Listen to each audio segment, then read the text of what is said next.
बिस्मिल्लाहिर्रहमानिर्रहीम। अस्सलाम वालेकुम प्यारे व्यूअर्स, क्या हाल चाल है? ठीक है, अल्लाह पाक का करम है, मैं भी ठीक हूँ। मैं आपका दोस्त जिमामान अपनी शेर व शायरी के साथ हाजिर हूँ। इससे पहले आप मेरी वीडियो को लाइक और अगर आप मेरे चैनल पर नए हैं तो मेरे चैनल को सब्सक्राइब जरूर कर दीजिएगा।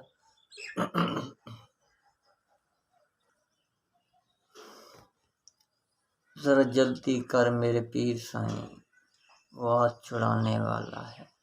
ज़रा जल्दी कर मेरे पीर साईं, वो हाथ छुड़ाने वाला है, मुझे छोड़ के जाने वाला है। कोई अंतर मंतर फूक अभी, मुझे दे कुछ घोल के पानी में। कुछ अंतर मंतर फूक अभी, मुझे दे कुछ घोल के पानी में। कोई जादू टूना करना साईं, कोई दे तावीज़ मोहब्बत का। कुछ ऐसा कर कुछ वैसा कर, कुछ ऐसा कर कुछ वैसा कर। कोई चाल वाल काटना साईं, कुछ तो कर जैसे कर तैसे कर। अब मेरी खुशियाँ हाथ तेरे, अब मेरी खुशियाँ हाथ तेरे। कोई और उसे ना ले जाए, वो एक अकेला जग में है।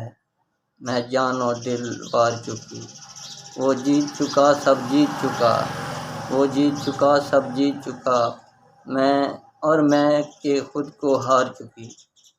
साईं देख मैं पहले तन्हा हूँ, साईं देख मैं पहले तन्हा हूँ। और छोड़ के वो भी चल निकले, मेरी मुश्किल का कोई हल निकले। ये बात मैं ना सह पाऊँगी, मैं जीते जी मर जाऊँ, मैं जीते जी मर जाऊँ। तो दोस्तों मेरी शेर शायरी पसंद आवे तो कमेंट मेरी हौसला अफजाई ज़रूर कर दो है। मेरी वीडियो लाइक और अगर आप मेरे चैनल पर नए हैं तो मेरे चैनल सब्सक्राइब जरूर कर दो है। दोस्तों मैं मजबूर बना मेरी फुल सपोर्ट की करो तो कुछ दोस्त ऐसे हैं जो मैंने फुल सपोर्ट कर रहे हैं, कुछ दोस्त ऐसे हैं सिर्फ कमेंट्स कर दें, ना लाइक करें ना सब्सक्राइब करें। मैं भरावां नाल गुजारिश है कि मैंने फुल सपोर्ट करो। मैं मजबूर बंदा, थोड़ी भरावां दी सपोर्ट की जरूरत है। अस्सलाम वालेकुम।